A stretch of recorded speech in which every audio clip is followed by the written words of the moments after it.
Oke, kembali lagi bersama gue Givari Yadi di Vlog Politik. Kalau kemarin kita ngebahas soal komunikasi politiknya salah satu calon presiden kuat dari Partai Demokrat, yaitu Bernie Sanders. Hari ini kita bakal berbicara tentang hal yang agak sedikit lebih ringan, yaitu Trump. Dan yang lebih unik lagi adalah gimana Trump menyebut lawan-lawan politiknya, dan dalam banyak kasus sekutu-sekutu politiknya sendiri. Inti dari komunikasi politik Trump adalah keberhasilannya untuk menyampaikan bukan gagasan, bukan ide, tapi perasaan gitu.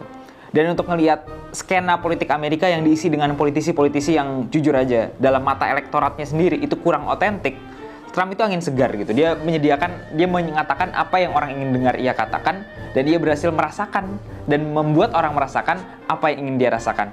Tapi terlepas dari itu, nggak ada perbedaan berarti gitu antara dia dan politikus mainstream dalam hal substansi dari apa yang mereka omongin. Dan salah satu aspek dari apa yang dilakukan ini adalah bagaimana dia menyebut lawan politiknya dengan nama-nama. Oke, terakhir kali kita nyebut atau ngata-ngatain orang itu mungkin terakhir kali kita ngelakuin pas SD ya. Tapi entah kenapa Presiden Amerika ini berhasil memindahkan itu di skala nasional di umur yang udah mendekati kepala 8. Dan itu luar biasa berhasil. Jadi pendukungnya tuh mendapatkan gambaran instan soal siapa yang disebut sama Trump dan apa maksudnya. Contoh pertama, Elizabeth Warren. Warren pernah ngeklaim dia 1/36 atau 1/18 keturunan Indian Amerika. Indian Amerika ya, bukan India sini. Trump itu benar-benar memanfaatkan itu sepenuh-penuhnya.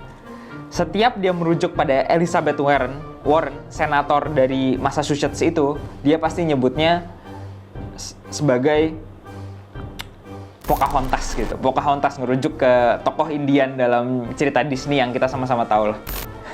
Dan itu nyangkut gitu istilahnya. Pendukungnya pakai itu, politisi lain kadang pakai itu, dan efeknya adalah memaksa Warren dalam berbagai kesempatan untuk menjadi defensif gitu loh, menjelaskan kenapa dia merasa berhak untuk mendaku dirinya bagian dari suku Indian Amerika. Jadi lucu banget sih bagian itu ya. Kedua, Mike Bloomberg. Mike Bloomberg ini menarik karena dia sebenarnya tetangganya Trump. Dia tetangganya Trump karena sama-sama orang New York, sama-sama biliuner New York bahkan. Dan kurang lebih tuh pas Mike Bloomberg itu wali kota New York, Trump tuh warganya gitu. Jadi saya rasa hubungannya lumayan erat sih. Tapi ada satu momen di mana Bloomberg itu benar-benar kelihatan kecil di atas podium, dan Trump tuh memanfaatkan itu lagi, mengkapitalisasi momen itu lagi untuk menyebut dia sebagai mini Mike. Itu lucu sih, karena emang mini Mike, karena emang dia nggak terlalu besar gitu badannya. Dan itu diulang berkali-kali. Yang ketiga, dan mungkin kita agak lupa, adalah pas pemilu Amerika yang sebelumnya tahun 2016. Ada salah satu calon yang merupakan kakaknya George W. Bush dan anaknya Presiden Amerika ke-42, George H.W. Bush. Namanya adalah Jeb Bush, dan mungkin kita nggak dengar karena dia kurang begitu terkenal, tapi dia sempat menjadi gubernur Florida, jadi ya kiprah politik nasionalnya ada. Cuman ada satu momen di mana Jeb Bush tuh kira-kira ketemu sama menyampaikan suatu pidato terhadap suatu audiens gitu di bagian kampanyenya, dan di akhir-akhir saking lemahnya pidato itu dia harus ngomong kayak gini, tolong tepuk tangan gitu. Dan sejak itu Trump manggil dia low energy Jeb. Having trouble sleeping at night? Too much energy? Need some low energy? May have an HSA in some companies don't. But I think the norm ought to be Jeb, for all your sleeping needs. Itu lucu. Dan kayak sampai sekarang semua orang bakal ingat Jeb Bush bukan karena kiprahnya sebagai gubernur Florida, bukan karena kiprahnya sebagai anak dari presiden dan kakak dari presiden lainnya, tapi sebagai orang yang harus gini, please clap ya. Sebenarnya ada dua lagi.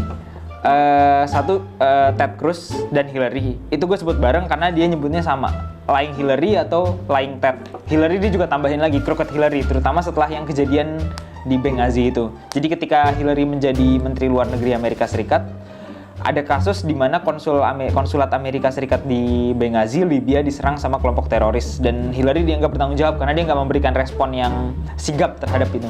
Jadi itu masih zamannya Obama, jadi sebelum 2016. Sejak itu emang dia manggil Hillary sebagai Crooked Hillary atau Lying Hillary. Crooked Hillary, she is a crooked one. Crooked. Ya untuk sebagian besar pendukungnya itu istilah yang luar biasa nancep gitu loh, karena terpatri banget dan semua orang mikirannya kayak gitu. Kalau Ted Cruz dia berubah gitu. Awalnya dia sempat manggil Lying Ted, setelah Ted Cruz berbalik untuk mendukung dia dalam melawan Hillary, dia nyebutnya sebagai Sweetie Ted, Texas Ted gitu. Jadi bahkan dalam itu pun dia masih mempermalukan ya, sebenarnya dia kayak butuh pengakuan bahwa dia udah menaklukkan Ted Cruz gitu. Dan Ted Cruz dengan sedihnya dan menyedihkannya ya dia nggak bisa ngapa-ngapain. Itu sih sebenarnya. Masih banyak istilah lain dari Trump ke sekutu-sekutunya, ke lawan politiknya. Dan gua rasa sih itu bagian dari cara dia untuk menyampaikan emosi itu tadi, menyampaikan sentimen itu tadi. Dan ketika hal-hal tersebut dilakukan sama anggaplah orang kroco gitu, mungkin kita bakal ngeremehin. Tapi ketika itu dilakuin sama Presiden Amerika, ya kita nggak bisa melakukan hal lain kecuali tertawa bersamanya. Itu aja sih, sekian dari gua, Givari Yadi. Kita bakal ketemu lagi di vlog politik berikutnya, tapi itu aja soal Donald Trump. Mungkin lu bakal dapet istilah berikutnya dari Donald Trump. Sekian. Produced by Total Politik and powered by haluan.co.